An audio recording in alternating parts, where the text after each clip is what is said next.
Assalamualaikum warahmatullahi wabarakatuh. Terima kasih sudah berkunjung ke channel Kejadian Mistis. Semoga kita semua dalam keadaan sehat dan diberi kelancaran dalam segala urusan. Amin.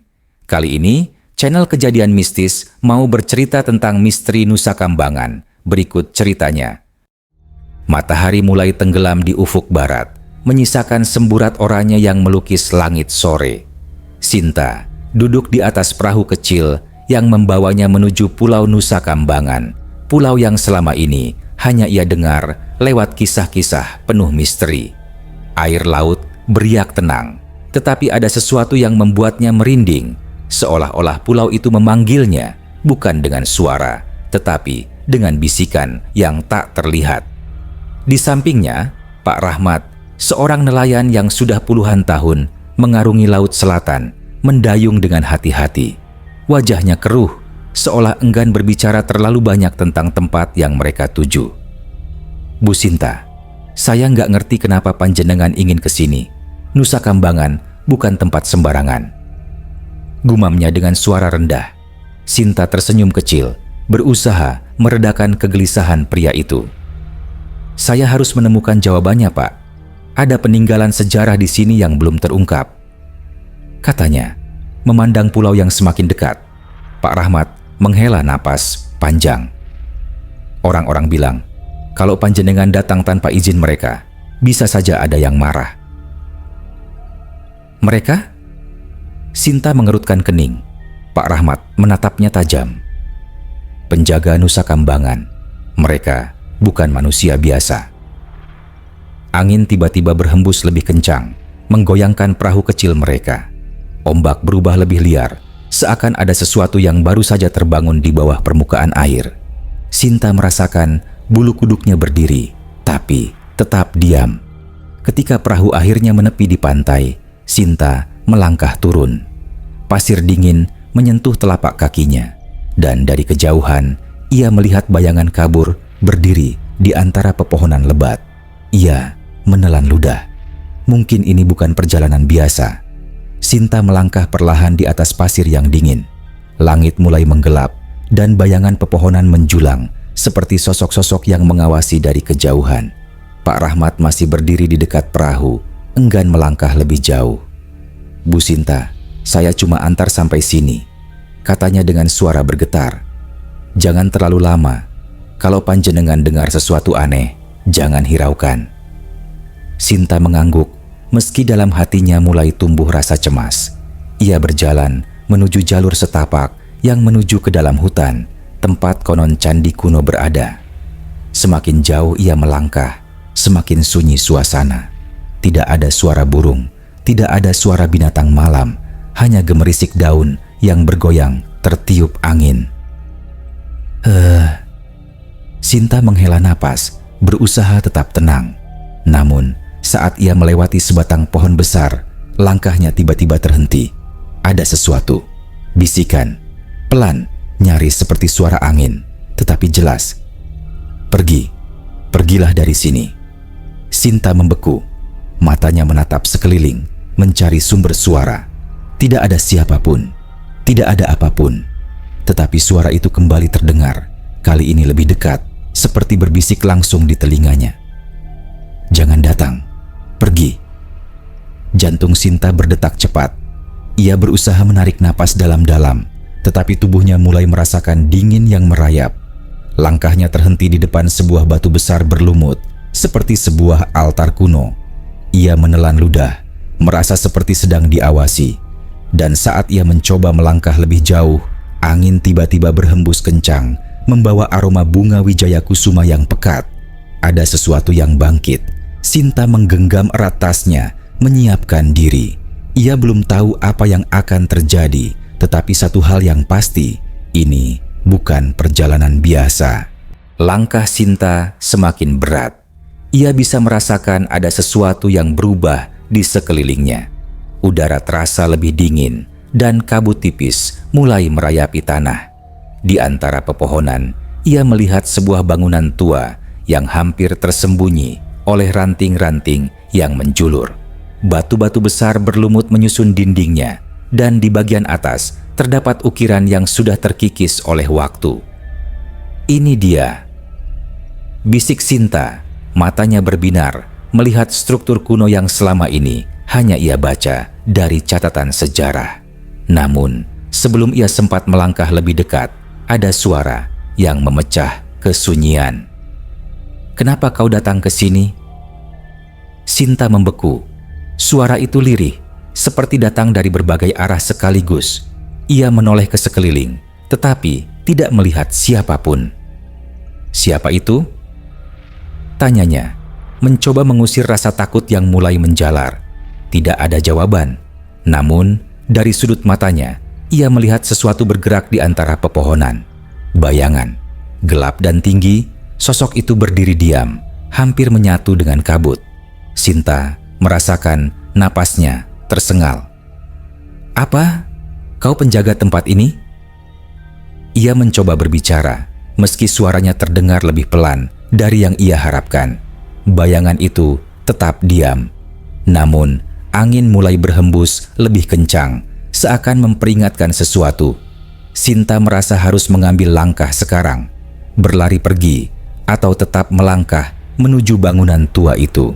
Dan saat ia akhirnya mengumpulkan keberanian dan melangkah maju, bayangan itu tiba-tiba menghilang. Tapi sebelum ia bisa menarik napas lega, suara bisikan kembali terdengar. "Jangan lanjutkan, kau akan menyesal." Kabut semakin pekat, menyelimuti sekeliling bangunan tua yang kini berdiri di hadapan Sinta. Udara dingin menusuk, tetapi bukan hanya itu yang membuatnya merinding. Ada sesuatu yang lain. Langkah, bukan miliknya. Ia berhenti, mendengar suara gesekan tanah dari belakangnya. Suara langkah yang terdengar jelas, seolah ada seseorang yang mengikuti dari jarak dekat. "Siapa di sana?" tanyanya, mencoba menjaga ketenangan. Hening. Sinta menggenggam senter di tangannya lebih erat. Ia menoleh perlahan, matanya mencari sosok lain di antara pepohonan yang mulai tertutup kabut. Tidak ada siapapun, tetapi langkah itu terdengar lagi. Kali ini lebih cepat, lebih dekat. "Aku tahu kau ada di sana," serunya. Dan tiba-tiba suara langkah berhenti. Tidak ada gerakan, tidak ada suara, hanya keheningan yang mencekam. Sinta menarik napas dalam-dalam, berusaha memfokuskan pikirannya. Ia tidak bisa mundur sekarang. Dengan hati-hati, ia kembali melangkah menuju bangunan tua di depannya. Namun, ketika ia hampir mencapai pintu batu yang terukir simbol-simbol kuno, suara lain menggema dari dalam. "Jangan masuk, pergilah sekarang." Sinta berdiri membeku. Suara itu bukan sekadar bisikan, itu adalah peringatan. Tetapi ia sudah terlalu jauh untuk kembali. Ia mengangkat tangan, menyentuh permukaan pintu yang dingin. Dan saat jari-jarinya menyentuh ukiran batu itu, sesuatu bergerak di belakangnya. Sinta berbalik secepat kilat. Dan di sana, di tengah kabut, ada sosok berdiri tanpa wajah. Hanya bayangan yang mengawasinya dalam diam. Sinta berdiri diam, tubuhnya menegang saat menatap bayangan di tengah kabut. Sosok itu tidak bergerak, tidak bersuara, hanya berdiri di sana, seolah menunggu. Ia menelan ludah, merasakan denyut jantungnya semakin cepat. Lalu, tanpa suara, bayangan itu lenyap begitu saja. "Apa yang sebenarnya terjadi di sini?" gumamnya pelan. Pintu batu di depannya masih tertutup. Ukiran kuno di permukaannya terlihat seperti menampilkan figur-figur manusia yang berlutut, wajah mereka tanpa ekspresi. Sinta mengusap pelan ukiran itu, mencoba mencari makna di baliknya. Dan saat jemarinya menyentuh batu yang dingin, suara terdengar dari dalam. Suara yang dalam, berat, dan terasa asing. "Kau ingin tahu, kau ingin melihat." Sinta tersentak, melepaskan tangannya dari batu. Ia mundur selangkah, memandangi pintu yang tetap tertutup rapat. "Siapa itu?" serunya, mencoba mengendalikan rasa takutnya. Tidak ada jawaban, hanya suara napasnya sendiri yang terdengar di udara. Namun tiba-tiba, suara itu kembali, kali ini lebih dekat, seperti berbicara langsung ke dalam pikirannya. "Jika kau masuk, kau takkan bisa kembali." Sinta menggeleng cepat. Ia harus tetap tenang. Ia datang ke sini untuk mencari kebenaran, bukan untuk mundur karena bisikan yang tak jelas asalnya. Ia menatap kembali pintu itu, menimbang-nimbang, masuk atau mundur. Di dalam hutan, angin kembali berhembus kencang, membawa aroma bunga wijaya kusuma yang semakin kuat. Lalu, tanpa Sinta menyentuhnya, pintu batu itu bergeser sedikit. Pintu batu itu bergeser dengan suara gemuruh, seolah telah lama terkunci dan baru terbuka kembali setelah bertahun-tahun. Debu beterbangan membuat udara terasa semakin berat. Sinta melangkah maju, menyalakan senternya untuk menerangi bagian dalam. Ia berdiri di depan lorong sempit yang diapit oleh dinding batu berlumut. Udara dingin menyusup ke dalam kulitnya, membawa aroma tanah basah dan sesuatu yang lebih asing, seperti dupa yang telah lama padam. Langkahnya menggema di ruang sempit itu. Di sepanjang dinding ada ukiran yang lebih jelas daripada yang ada di luar. Sosok-sosok manusia dalam posisi berlutut, wajah mereka menghadap ke arah sebuah simbol yang ia belum kenali. Ini pasti peninggalan kerajaan lama. Gumamnya, matanya menyusuri relief yang bercerita tanpa suara. Namun, saat ia berjalan lebih jauh, ia menyadari sesuatu yang membuat napasnya tertahan. Ada jejak kaki, basah, baru. Sinta merasakan bulu kuduknya berdiri. Tidak mungkin ada orang lain di sini. Bukan? Ia berjongkok, menyentuh jejak itu. Rasa dingin meresap ke ujung jarinya, seolah jejak itu bukan berasal dari sesuatu yang hidup. Dan saat ia kembali berdiri, terdengar suara langkah, pelan, dari ujung lorong. Sinta membalikkan badan dengan cepat, senternya bergetar di genggaman. Siapa di sana? Suaranya menggema di dalam ruang batu. Tidak ada jawaban, tidak ada sosok yang terlihat. Tetapi suara itu masih ada. Langkah demi langkah, semakin dekat. Sinta menguatkan diri. Ia bisa mundur sekarang atau terus maju dan menemukan apa yang bersembunyi di ujung lorong ini. Dan sebelum ia bisa mengambil keputusan, sesuatu berbisik tepat di telinganya. "Kau sudah terlalu jauh untuk kembali." Langkah-langkah itu berhenti. Sinta berdiri diam, mendengar keheningan yang lebih menyeramkan daripada suara apapun. Di dalam lorong sempit ini, ia merasa seolah-olah ruang di sekelilingnya berubah, seperti ada sesuatu yang bergerak dalam dimensi yang tak bisa ia lihat. Ia menelan ludah, senternya menyorot ke depan, menelusuri setiap sudut. Dinding batu yang penuh ukiran itu tampak semakin aneh. Ukiran sosok manusia yang tadi berlutut, kini seolah berubah posisi. Mereka melihat ke arahnya. Sinta mengerjap, jantungnya berdegup keras. Mustahil relief itu bisa berubah. Mungkin hanya pikirannya yang mulai memainkan ilusi akibat ketegangan. Namun, sebelum ia bisa mencerna semuanya, langkahnya terhenti di depan sebuah tembok besar. "Ini bukan ujungnya," bisiknya pelan. "Lorong ini seharusnya lebih panjang, tetapi entah mengapa jalannya berakhir di sini. Tidak ada pintu, tidak ada celah. Namun, udara berubah lebih dingin, seolah-olah di balik tembok ini ada sesuatu." "Kau sudah di sini." Suara itu tidak bergema seperti sebelumnya. Kali ini, suara itu terdengar jelas, hampir seperti berbicara langsung di belakangnya. Sinta berbalik dengan cepat. Kosong, tidak ada siapapun. Tetapi saat ia menoleh kembali ke tembok di depannya, sesuatu terjadi. Di permukaan batu itu muncul guratan-guratan samar, seperti ada tangan yang menuliskan sesuatu dari dalam. "Kau sudah di dalam." Sinta mundur selangkah, napasnya tertahan. Ia meraba tembok itu dengan tangannya. Permukaannya masih dingin, kasar, tapi mengapa ada tulisan yang berubah di sana?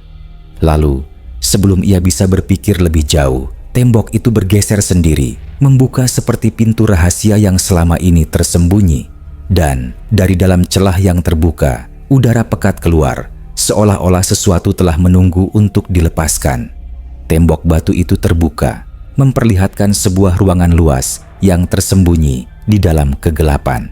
Udara yang keluar dari dalam terasa lebih dingin, seperti sudah bertahun-tahun terperangkap tanpa pernah bersentuhan dengan dunia luar. Sinta melangkah masuk. Sorot senternya menelusuri bagian dalam ruangan. Dindingnya dipenuhi dengan ukiran yang berbeda dari yang sebelumnya. Bukan hanya figur manusia berlutut, tetapi juga simbol-simbol aneh yang tersusun dalam pola melingkar. Di tengah ruangan ada sesuatu, meja batu, dan di atas meja itu, Sinta berjalan mendekat, matanya tertuju pada benda yang tergeletak di sana. Sebuah gulungan kain tua, tampak usang dan berdebu. Ia mengulurkan tangan, menyentuh permukaannya dengan hati-hati. Saat jemarinya menyentuh kain itu, sesuatu bergetar di udara. Angin berputar dan bisikan mulai terdengar. Lebih jelas, lebih dekat, seolah bukan lagi dari kejauhan. Kau menemukannya. Sinta menarik tangannya dengan cepat, jantungnya berdegup lebih kencang. Ia menoleh ke sekeliling, mencari sumber suara, tetapi ruangan itu tetap kosong.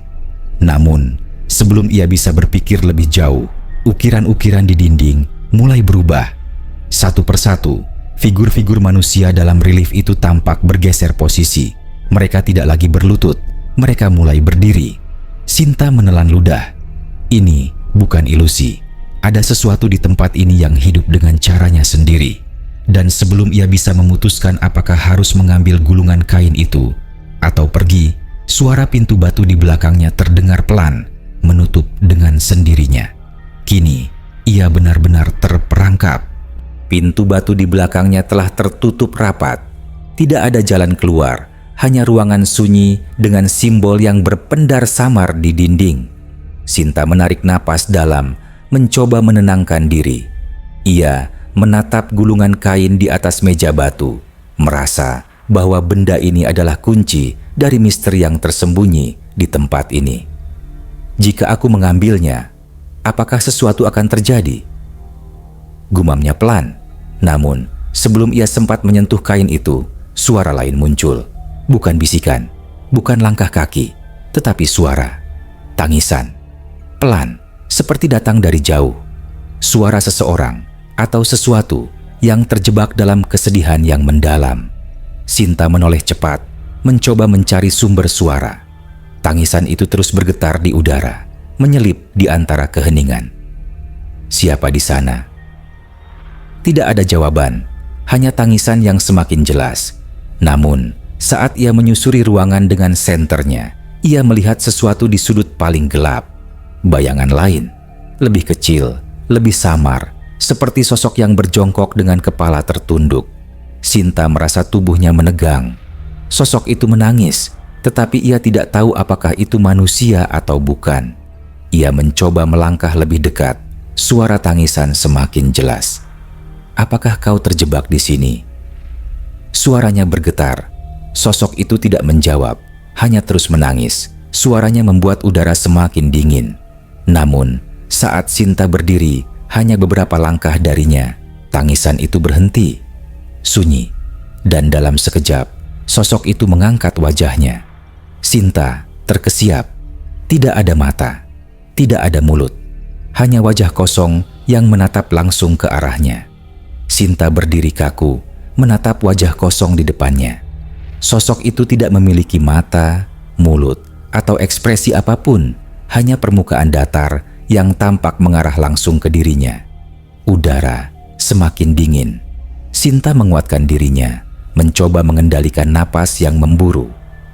Siapa kau? Suaranya terdengar lebih pelan daripada yang ia harapkan. Tidak ada jawaban. Sosok itu diam, tetapi Sinta bisa merasakan sesuatu yang aneh. Seolah-olah makhluk ini tidak hanya melihatnya, tetapi masuk ke dalam pikirannya. Dan tiba-tiba, sesuatu bergema di kepalanya. Bukan suara, bukan bisikan, tetapi gambaran, memori yang bukan miliknya. Ia melihat sosok-sosok berbaju putih, berlutut di sekitar meja batu. Mereka membisikkan doa-doa dalam bahasa yang ia tidak kenali wajah mereka penuh ketakutan. Dan kemudian, darah. Memori itu begitu kuat hingga Sinta mundur beberapa langkah. Napasnya semakin berat.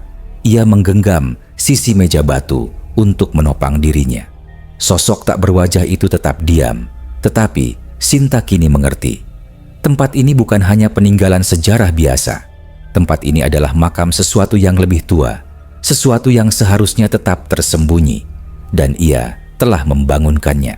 Sinta masih berdiri di depan meja batu, tangannya mencengkram kain tua yang belum ia buka. Sosok tak berwajah itu tetap diam, tetapi kehadirannya menekan udara di ruangan ini. Seakan Sinta bukan sekadar berada di tempat asing, tetapi menjadi bagian dari sesuatu yang lebih besar. Dan kemudian, tanpa peringatan, memori lain muncul, lebih jelas, lebih intens. Ia melihat sekelompok orang berkumpul di dalam ruangan ini.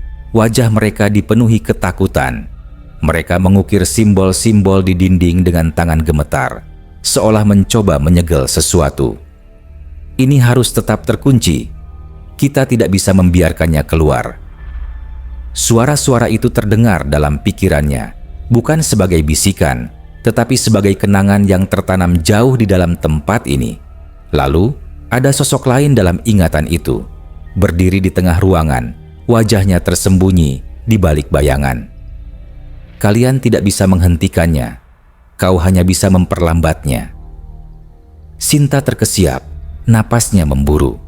Kenangan ini bukan miliknya, tetapi mengalir ke dalam benaknya seperti sesuatu yang ingin disampaikan.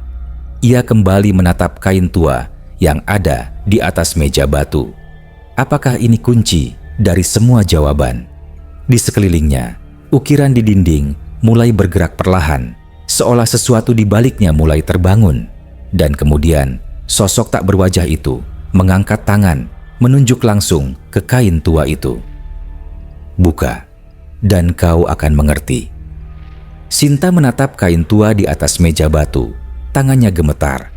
Sosok tak berwajah masih berdiri di depannya, tangan terangkat seolah memberi isyarat bahwa ia harus membuka gulungan itu. Udara semakin dingin. Relief di dinding tampak bergerak perlahan, seakan tempat ini bernafas, hidup. Ia menarik napas dalam dan akhirnya meraih kain itu, membuka gulungannya dengan hati-hati. Debu beterbangan, dan di bawah lapisan kain, ia melihat tulisan-tulisan kuno yang tertoreh di permukaan batu yang tersembunyi di dalamnya. Bahasa yang ia tidak kenal, tetapi entah kenapa ia bisa memahaminya. Kami mengikatnya di sini. Sinta mengernyit. Ia menyusuri tulisan itu lebih jauh. Bukan untuk menghentikan, tetapi untuk menjaga agar tetap terkunci. Ia menelan ludah, pandangannya kembali ke sosok tak berwajah yang masih diam. Apa yang kalian segel di sini? Bisiknya. Dan tiba-tiba, semua ukiran di dinding berubah. Sosok-sosok yang sebelumnya berlutut, kini tampak dalam kondisi penuh kepanikan, seperti orang-orang yang berusaha melarikan diri dari sesuatu yang tidak terlihat. Di tengahnya, ada sebuah simbol besar.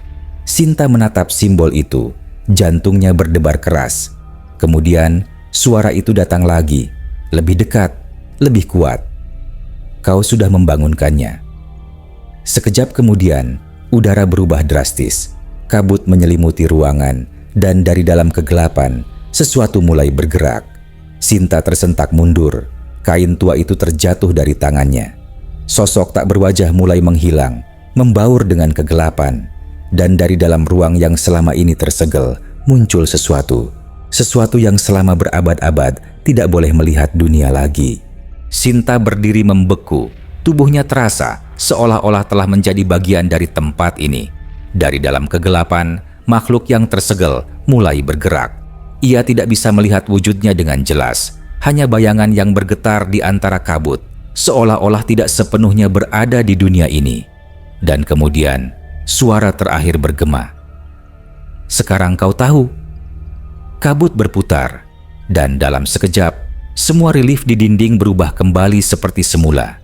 Sinta merasakan tubuhnya ditarik ke belakang, bukan oleh tangan, bukan oleh sosok, tetapi oleh sesuatu yang lebih besar. Dan tiba-tiba, ia tidak lagi berada di ruangan itu. Ia berdiri di luar, di pantai Nusa Kambangan. Pasir basah di bawah kakinya. Langit masih kelam, seperti saat ia pertama kali tiba. Pak Rahmat menatapnya dengan wajah pucat. "Bu Sinta, panjenengan baik-baik saja?" Sinta tidak menjawab. Ia menoleh ke belakang, ke arah hutan yang tadi ia masuki. Tidak ada bangunan, tidak ada pintu batu, tidak ada apapun. Seolah-olah tempat itu tidak pernah ada. Namun, di tangannya masih ada gulungan kain tua yang ia ambil dari meja batu. Bukti bahwa ia tidak berhalusinasi. Ia membuka perlahan, tapi kali ini tulisan kuno di dalamnya telah berubah. Hanya satu kalimat yang tertulis di sana. "Bukan kau yang memilih datang ke sini, tetapi kami yang memilihmu." Sinta menatapnya dengan napas tertahan. Dan dari kejauhan, di tengah pepohonan hutan yang gelap, bayangan samar masih berdiri diam, mengawasi.